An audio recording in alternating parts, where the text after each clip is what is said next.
Hello guys, bali gusto ko lang i-share 'to 'no, may nagbigay sa atin nitong crayfish. Sa pagkakaalam ko ano siya yung ARC, Australian Red Claw. At ito ay parang mga juvenile lang 'no. Yan sila nung ina-acclimate ko na.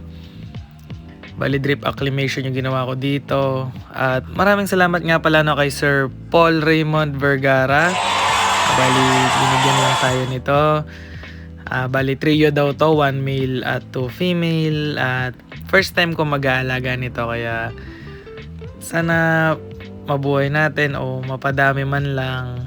At ayun no, talagang curious talaga ako dito sa mga to no.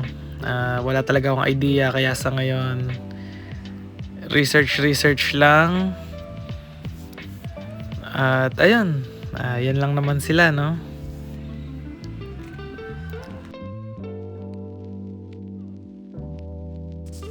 Ito nga pala yung tank setup nila, 15 gallon, tas naglagay ako ng mga hiding spot. Kasi parang shy type daw tong mga to at active sa gabi, kumbaga mga nocturnal sila.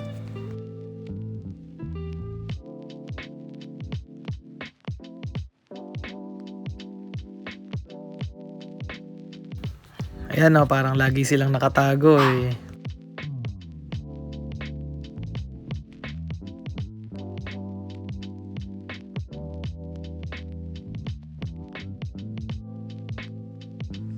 Tapos nabasa ko din na parang medyo territorial sila no.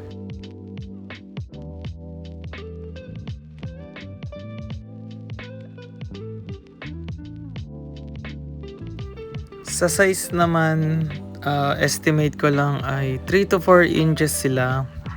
At malaki pa nga daw yung ilalaki nito bago sila maging breeder size.